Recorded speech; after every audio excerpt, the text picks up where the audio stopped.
Good morning बच्चों, मैं BL Agarwal आज आपको इस लेक्चर में फिनेंशियल मैनेजमेंट सेमेस्टर 6 का एक subject financial management chapter dividend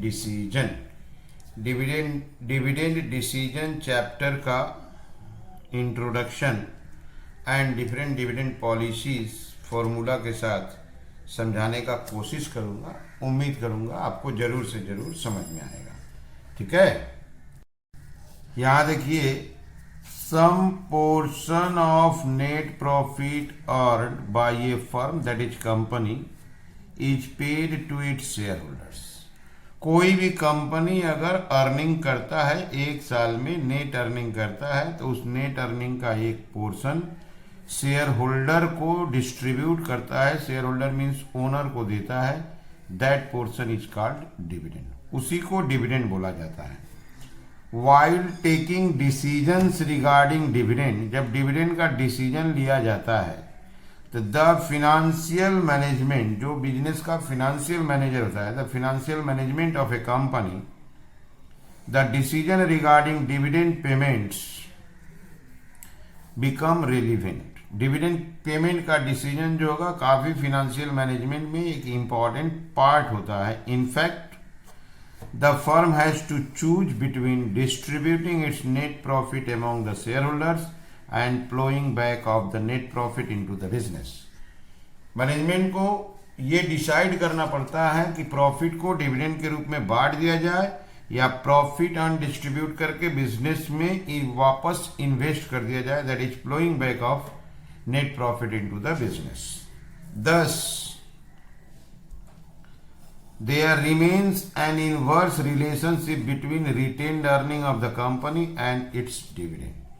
तो रिटेन्ड अर्निंग, अगर डिविडेंड बांटते हैं तो रिटेन्ड अर्निंग कम होगा, डिविडेंड कम बांटेंगे, नहीं बांटेंगे तो रिटेन्ड अर्निंग बढ़ेगा। तो रिटेन्ड अर्निंग और डिविडेंड दोनों के बीच में एक इनवर्स रिलेशनशिप है।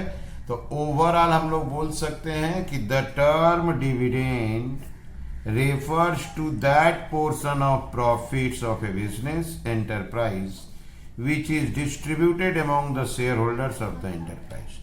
डिविडेंड टर्म क्या है? प्रॉफिट का वो पोर्शन, बिजनेस के प्रॉफिट का वो पोर्शन जो शेयर होल्डर के बीच में डिस्ट्रीब्यूट कर दिया जाता है, that portion is called dividend. अब यहाँ एक डिफिनीशन देखिए, according to the Institute of Chartered Accountant of India, as per Institute of Chartered Accountant of India, dividend is referred to as, dividend किसको बोलेंगे?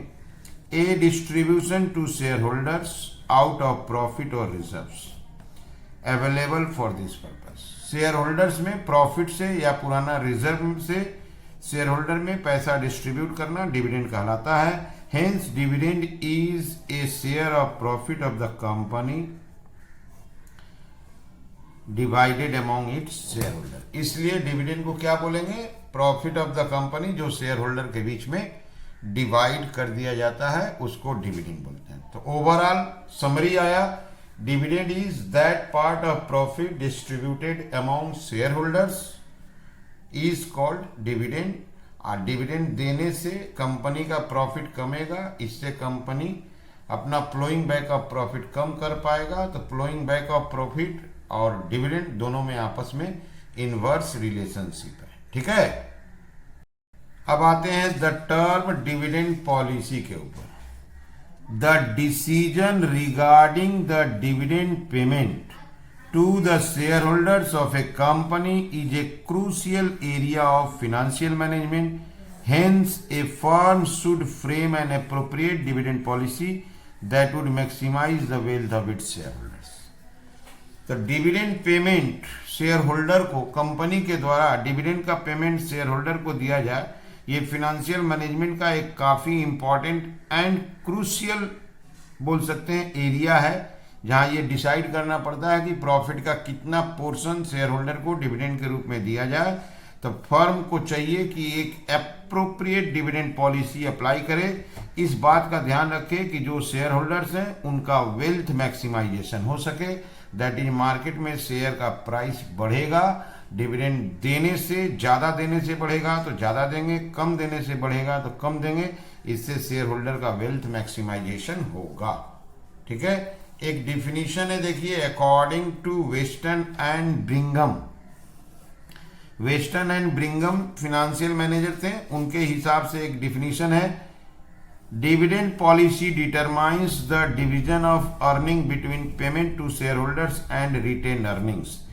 इनका क्या नाम था, डिविडेंड डिसीजन। ये चीज को क्लैरिफाई करता है कि जो आपका प्रॉफिट है उसका कितना पोर्शन डिविडेंड दिया जाए, अब बाद बाकी पोर्शन रिटेंशन हो।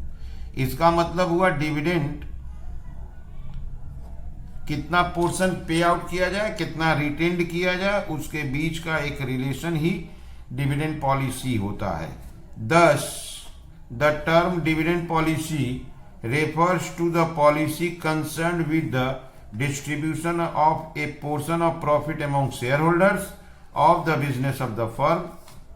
ठीक है, तो कितना प्रॉफिट शेयर होल्डर के बीच में डिविडेंड के रूप में डिस्ट्रीब्यूट किया जाए, यही चीज डिसाइड अंडर डिविडेंड पॉलिसी किया जाता है। Clear. The power to declare dividend, dividend declare करने का power completely board of directors of the company के ऊपर होता है। तो कितना डिविडेंड दिया जाए नहीं दिया जाए, इसके ऊपर डिविडेंड पॉलिसी पर कुछ थ्योरीज है, जिसमें सबसे पॉपुलर थ्योरी है वाल्टर्स मॉडल, दूसरा है Gordon's model, and last one is Modigliani and Miller theory. ठीक है, चलिए इसके फॉर्मूला की तरफ चलते हैं। ये रहा आपके सामने वाल्टर्स मॉडल।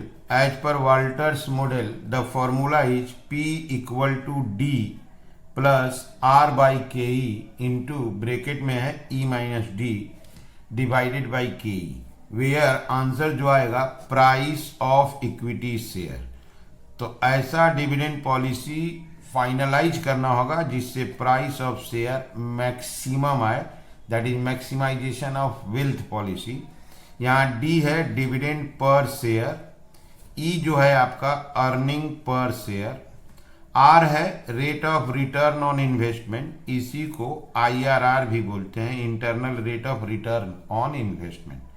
तो आर हो गया rate of return on investment, k हो गया cost of equity capital. Okay, फिर से आप देख लीजिए, पी तो आंसर आएगा price, market price per share, D हो गया डिविडेंड, आर हो गया rate of return on investment, K E cost of equity capital, E earning, और डी हो गया डिविडेंड पर शेयर।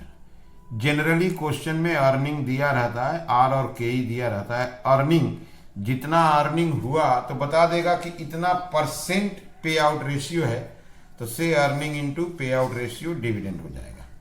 ठीक है, और एक दूसरा था थोड़ा लेस पॉपुलर था Gordon's model. As per Gordon's model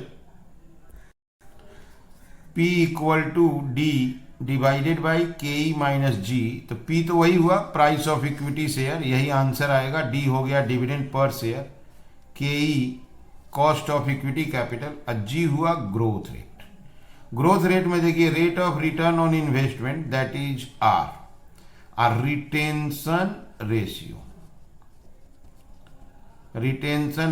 retention ratio है क्या, say dividend payout ratio 40%, तो retention ratio automatic 60%। Dividend earning into dividend payout ratio,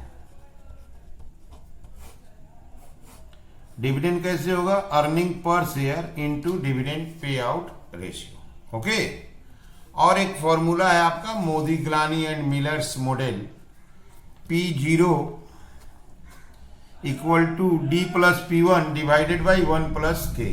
ठीक है, यहाँ P0 price of share at the beginning of the year, generally ये दिया रहता है। अब P1 कैलकुलेट होगा price of share at the end of the year, तो P0 हो गया price of share at the beginning of the year, अब P1 हो गया price of share at the end of the year, और D हो गया डिविडेंड पर शेयर, के अपना cost of equity capital.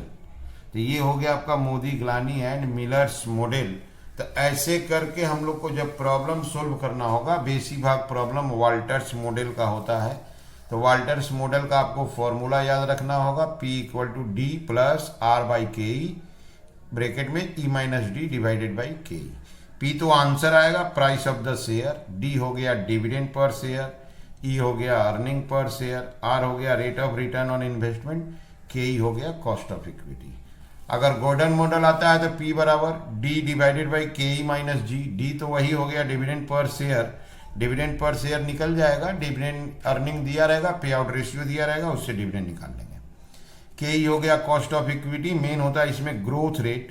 Growth rate कैसे आएगा, तो rate of return on investment that is R दिया रहेगा, जितना डिविडेंड देते हो 100 माइनस दैट करने से रिटेंशन रेशियो आ जाएगा, वही तो फ्लोइंग बैक ऑफ प्रॉफिट होगा, तो वही बिजनेस को ग्रोथ कराएगा, तो R into retention ratio. Okay, और एक मॉडल है मोदी गिलानी, P0 बराबर D1 plus P1 by 1 plus के ई। P0 हो गया price of share at the beginning of the year, generally ये दिया रहता है, P1 आंसर आता है price of share at the end of the year, D होता है डिविडेंड पर शेयर, और K E cost of equity capital. Okay, तो डिविडेंड पॉलिसी का ये लेक्चर उम्मीद करते हैं आपको जरूर समझ में आया होगा।